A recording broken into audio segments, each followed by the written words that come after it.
കർത്താവ് നിങ്ങളോട് കൂടെ. അങ്ങേ ആത്മാവോടും കൂടെ. ലൂക്കായുടെ വിശുദ്ധ സുവിശേഷത്തിൽ നിന്നുള്ള വായന. കർത്താവേ, അങ്ങേക്ക് മഹത്വം. അധ്യായം 1, തിരുവചനങ്ങൾ 5 മുതൽ. ഹെറോദസ് യൂദയ രാജാവായിരുന്ന കാലത്ത് അബിയായുടെ ഗണത്തിൽ സഖറിയ എന്ന ഒരു പുരോഹിതനുണ്ടായിരുന്നു. അഹ്റോൻ്റെ പുത്രിമാരിൽപ്പെട്ട എലിസബത്ത് ആയിരുന്നു അവൻ്റെ ഭാര്യ. അവർ ദൈവത്തിൻ്റെ മുൻപിൽ നീതിനിഷ്ഠരും കർത്താവിൻ്റെ കൽപ്പനകളും പ്രമാണങ്ങളും കുറ്റമറ്റ വിധം അനുസരിക്കുന്നവരുമായിരുന്നു. അവർക്ക് മക്കളുണ്ടായിരുന്നില്ല. എലിസബത്ത് വന്ധ്യയായിരുന്നു. ഇരുവരും പ്രായം കവിഞ്ഞവരുമായിരുന്നു.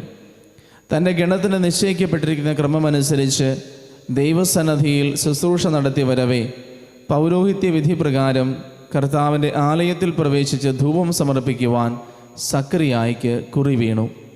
ധൂപാർപ്പണ സമയത്ത് സമൂഹം മുഴുവൻ വെളിയിൽ പ്രാർത്ഥിച്ചു കൊണ്ടിരുന്നു. അപ്പോൾ കർത്താവിൻ്റെ ദൂതൻ ധൂപപീഠത്തിൻ്റെ വലത്തുവശത്ത് നിൽക്കുന്നതായി അവന് പ്രത്യക്ഷപ്പെട്ടു. അവനെ കണ്ട് സക്കറിയ അസ്വസ്ഥനാവുകയും ഭയപ്പെടുകയും ചെയ്തു. ദൂതൻ അവനോട് പറഞ്ഞു, സക്കറിയ, ഭയപ്പെടേണ്ട, നിന്റെ പ്രാർത്ഥന കേട്ടിരിക്കുന്നു. നിന്റെ ഭാര്യ എലിസബത്തിൽ നിനക്ക് ഒരു പുത്രൻ ജനിക്കും. നീ അവന് യോഹന്നാൻ എന്ന് പേരിടണം. നിനക്ക് ആനന്ദവും സന്തുഷ്ടിയും ഉണ്ടാകും. അനേകർ അവൻ്റെ ജനനത്തിൽ ആഹ്ലാദിക്കുകയും ചെയ്യും. കർത്താവിൻ്റെ സന്നിധിയിൽ അവൻ വലിയവനായിരിക്കും. വീഞ്ഞോ മറ്റ് ലഹരി പാനീയങ്ങളോ അവൻ കുടിക്കുകയില്ല. അമ്മയുടെ ഉദരത്തിൽ വെച്ച് തന്നെ അവൻ പരിശുദ്ധാത്മാവാൽ നിറയും. ഇസ്രായേൽ മക്കളിൽ വളരെ പേരെ അവരുടെ ദൈവമായ കർത്താവിലേക്ക് അവൻ തിരികെ കൊണ്ടുവരും. പിതാക്കന്മാരുടെ ഹൃദയങ്ങൾ മക്കളിലേക്കും അനുസരണമില്ലാത്തവരെ നീതിമാന്മാരുടെ വിവേകത്തിലേക്കും തിരിച്ചുവിടാനും സജ്ജീകൃതമായ ഒരു ജനത്തെ കർത്താവിന് വേണ്ടി ഒരുക്കുവാനും ഏലിയായുടെ ചൈതന്യത്തോടും ശക്തിയോടും കൂടെ അവൻ കർത്താവിൻ്റെ മുൻപേ പോകും. സക്കറിയ ദൂതനോട് ചോദിച്ചു, ഞാൻ ഇത് എങ്ങനെ അറിയും? ഞാൻ വൃദ്ധനാണ്, എൻ്റെ ഭാര്യ പ്രായം കവിഞ്ഞവളുമാണ്. ദൂതൻ മറുപടി പറഞ്ഞു, ഞാൻ ദൈവസന്നിധിയിൽ നിൽക്കുന്ന ഗബ്രിയേലാണ്. നിന്നോട് സംസാരിക്കാനും സന്തോഷകരമായി വാർത്ത നിന്നെ അറിയിക്കുവാനും ഞാൻ അയക്കപ്പെട്ടിരിക്കുന്നു. യഥാകാലം പൂർത്തിയാകെ എൻ്റെ വചനം അവിശ്വസിച്ചതുകൊണ്ട് നീ മൂകനായിത്തീരും. ഇവ സംഭവിക്കുന്നതുവരെ സംസാരിക്കുവാൻ നിനക്ക് സാധിക്കുകയില്ല. ജനം സക്കറിയായെ കാത്തു നിൽക്കുകയായിരുന്നു. ദേവാലയത്തിൽ അവൻ വൈകുന്നതിനെപ്പറ്റി അവർ അത്ഭുതപ്പെട്ടു. പുറത്തു വന്നപ്പോൾ അവരോട് സംസാരിക്കുന്നതിന് സക്കറിയായ്ക്ക് കഴിഞ്ഞില്ല. ദേവാലയത്തിൽ വെച്ച് അവന് ഏതോ ദർശനമുണ്ടായി എന്ന് അവർ മനസ്സിലാക്കി. അവൻ അവരോട് ആംഗ്യം കാണിക്കുകയും ഊമയായി കഴിയുകയും ചെയ്തു.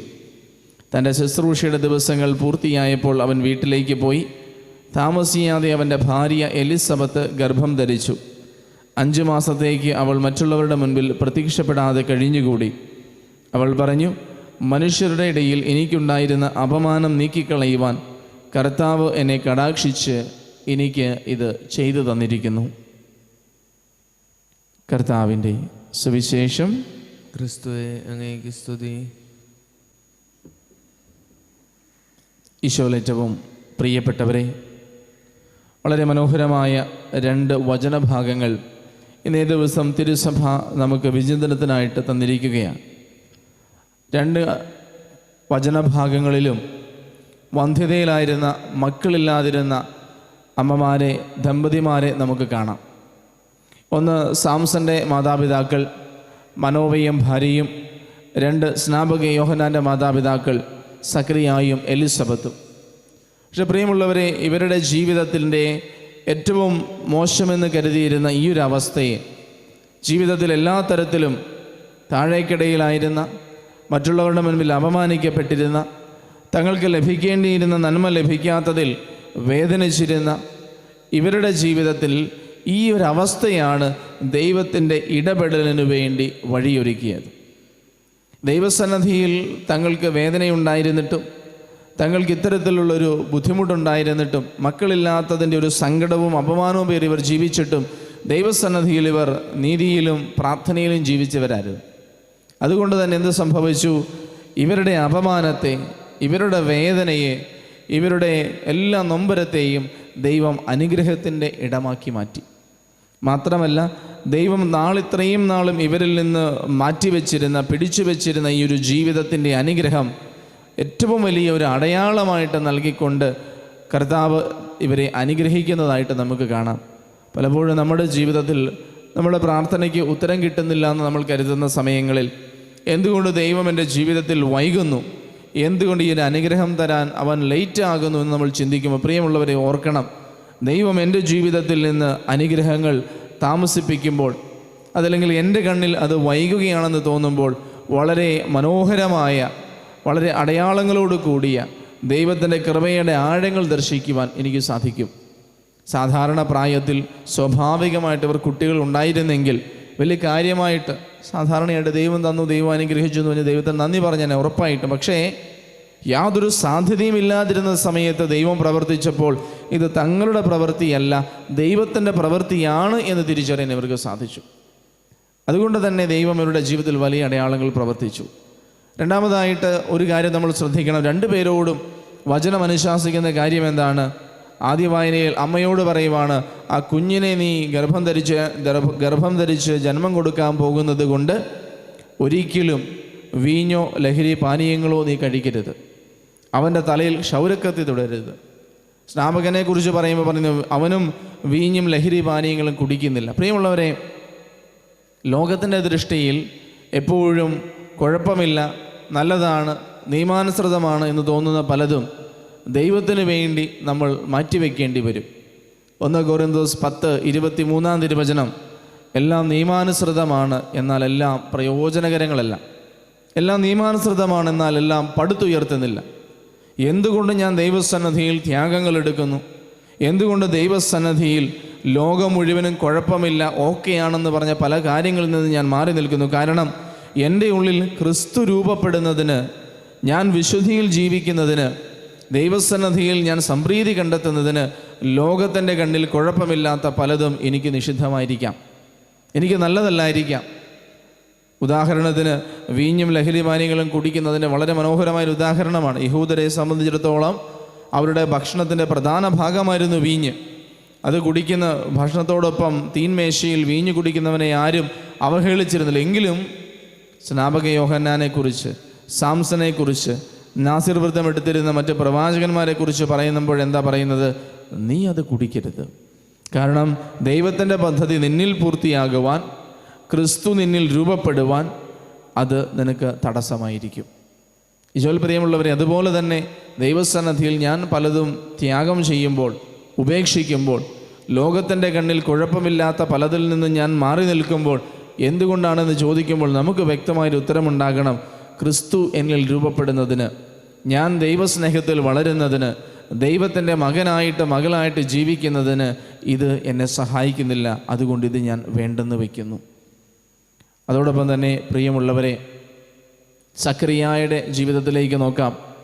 1800 പുരോഹിതന്മാരുണ്ടായിരുന്നതിൽ വർഷത്തിൽ ഒരു പ്രാവശ്യം ദൈവസന്നിധിയിൽ ധൂപമർപ്പിക്കുവാൻ ഒരു അവസരം കിട്ടുക എന്നുള്ളത് വളരെ വളരെ അസുലഭമായ മനോഹരമായ ഒരു അനുഗ്രഹമാണ്. പ്രാർത്ഥനയിൽ ജീവിച്ചിരുന്ന, നീതിനിഷ്ഠയിൽ എല്ലാ കാര്യങ്ങളും അനുഷ്ഠിച്ചിരുന്ന ഒരു പുരോഹിതനായ സക്കറിയായിക്ക് എല്ലാറ്റിലും ഉപരി ദൈവത്തിൻ്റെ ഏറ്റവും തിരുസന്നിധിയിൽ ആ ബലിപീഠത്തിൽ വെച്ച് മാലാഖയുടെ ദർശനമുണ്ടാവുകയാണ്. മറ്റാരേക്കാളും ഉപരി ഈ വ്യക്തി ദൈവത്തിൻ്റെ വാക്കുകളെ വിശ്വസിക്കേണ്ട ഒരാളായിരുന്നു. എന്നിട്ട് ഗബ്രിയേൽ പറഞ്ഞു, നിങ്ങൾക്കൊരു മകനുണ്ടാവും, നിങ്ങൾക്കൊരു ശിശു ജനിക്കുമെന്ന് പറഞ്ഞപ്പോൾ സക്കറിയയുടെ മുൻപിലേക്ക് ഏറ്റവും ആദ്യം ഓടി വന്നത് യുക്തിസഹജമായ സ്വന്തം ബുദ്ധിയിൽ ആശ്രയിച്ച തെളിവുകളെക്കുറിച്ചാണ്. ഞാൻ വൃദ്ധനാണ്, എൻ്റെ ഭാര്യ പ്രായം തികഞ്ഞവളാണ്, ഇതെങ്ങനെ സംഭവിക്കും? പരിശുദ്ധ മറിയത്തിൻ്റെ മുൻപിൽ ഗബ്രിയേൽ പ്രത്യക്ഷപ്പെട്ടപ്പോൾ മറിയം ചോദിക്കുന്ന ചോദ്യം, ഞാനിത് വിശ്വസിക്കുന്നു, പക്ഷേ ഇതെങ്ങനെ സംഭവിക്കുമെന്ന് മാത്രമാണ്. എന്നാൽ സക്കറിയയുടെ മുൻപിൽ ഉള്ളിൽ ആദ്യം വന്നത് ഒരു അവിശ്വാസമാണ്. ഇതൊക്കെ ഇനി പറ്റുമോ? ഇതിന് യാതൊരു സയൻറ്റിഫിക് ആയിട്ടുള്ളൊരു എവിഡൻസും ഇല്ലല്ലോ. ലോകത്തിൻ്റെ ദൃഷ്ടിയിൽ, എൻ്റെ ബുദ്ധിയിൽ, ശാസ്ത്രത്തിൽ ഇതിന് യാതൊരു സാധുതയുമില്ല. എന്നാൽ പുരോഹിതനായ സക്കറിയ നാളിതുവരെ ദൈവം പ്രവർത്തിച്ച അത്ഭുതങ്ങളിലേക്ക് നോക്കിയില്ല. പഴയ നിയമത്തിൽ ഇതിലും വലിയ കാര്യങ്ങൾ ദൈവം ചെയ്തത് അവൻ മനസ്സിലാക്കിയില്ല. മനോവയുടെ ജീവിതവും സാംസന്റെ ജീവിതവും ജനനവും ഒന്നും അവൻ്റെ മനസ്സിലേക്ക് വന്നില്ല. പ്രിയമുള്ളവരെ, ദൈവം നമ്മളിൽ നിന്നും ആവശ്യപ്പെടുന്നത് വിശ്വാസമാണ്. അസാധ്യമായത് ദൈവത്തിന് സാധ്യമാണെന്നുള്ള വിശ്വാസം. അതിന് ഒത്തിരിയേറെ ഉദാഹരണങ്ങൾ ദൈവം തന്നിട്ടുണ്ട് ഓരോരോ കാര്യങ്ങളെക്കുറിച്ചും. പരിശുദ്ധ കുർബാനയിൽ ദൈവത്തിൻ്റെ സാന്നിധ്യം ഏറ്റവും മനോഹരമായിട്ടുണ്ടെന്നതിന് ഏറ്റവും അധികമായിട്ട് ശാസ്ത്രീയപരമായ തെളിവുകൾ വരെ ദൈവം തന്നിട്ടുണ്ട്. എന്നിട്ടും ദൈവസന്നിധിയിൽ വരുമ്പോൾ ആ ക്രിസ്തുവിൻ്റെ സാന്നിധ്യത്തെ ഞാൻ ഹൃദയത്തിൽ അനുഭവിക്കുകയും അതരം കൊണ്ട് ഏറ്റുപറയുകയും ഉള്ളിൻ്റെ ഉള്ളിൽ വിശ്വസിക്കുകയും ആരാധിക്കുകയും ചെയ്യുന്നുണ്ട്. കുഞ്ഞുങ്ങളില്ലാത്ത അവസരങ്ങളിൽ ഒത്തിരിയേറെ അനുഭവങ്ങളും അത്ഭുതങ്ങളും ദൈവം പ്രവർത്തിച്ച അടയാളങ്ങൾ എൻ്റെ ചുറ്റുമുണ്ട്. എന്നിട്ടും ഞാൻ വിശ്വസിക്കുന്നുണ്ടോ? ജോലിയുടെ മേഖലകളിൽ, സാമ്പത്തിക മേഖലയിൽ ദൈവം പ്രവർത്തിച്ച ഒത്തിരിയേറെ അത്ഭുതങ്ങളും അടയാളങ്ങളും എൻ്റെ ചുറ്റുപാടുമുണ്ട്. ആ വിശ്വാസത്തിൽ ദൈവം എൻ്റെ ജീവിതത്തിലും പ്രവർത്തിക്കും എന്നുള്ളൊരു വിശ്വാസത്തിൽ മുൻപോട്ട് പോകാൻ എനിക്ക് സാധിക്കുന്നുണ്ടോ? സക്കറിയായെ പോലെ അവിശ്വാസിയാകാതെ, സംശയിക്കാതെ ദൈവത്തിൽ പൂർണ്ണമായിട്ടും ആശ്രയിച്ച് വിശ്വസിക്കുവാൻ വചനം നമ്മോട് ആവശ്യപ്പെടുകയാണ്. സക്കറിയായുടെ പേരിൻ്റെ അർത്ഥം ദൈവം ഓർത്തു എന്നുള്ളതാണ്. എലിസബത്തിൻ്റെ പേരിൻ്റെ അർത്ഥം ദൈവത്തിൻ്റെ വാക്ക് നിറവേറ്റി എന്നുള്ളതാണ്. ഇത് രണ്ടും കൂടെ ചേർക്കുമ്പോൾ ദൈവം തൻ്റെ വാക്ക് നിറവേറ്റി, കാരണം ദൈവം ഓർത്തു. അതിന് ഫലമായിട്ട് നൽകിയതോ യോഹന്നാനെ ദൈവത്തിൻ്റെ കരുണയുടെ സമ്മാനം. ഞാനും വിശ്വസിക്കുമ്പോൾ എൻ്റെ വാഗ്ദാനങ്ങളിൽ, എന്നെക്കുറിച്ചുള്ള വാഗ്ദാനങ്ങളിൽ ദൈവം വിശ്വസ്തനാണെന്ന് ഓർക്കുമ്പോൾ ദൈവത്തിൻ്റെ കൃപയുടെ കരുണയുടെ സമ്മാനം നമുക്ക് ലഭിക്കും. ദൈവം നമ്മെ അനുഗ്രഹിക്കട്ടെ. ആമേൻ.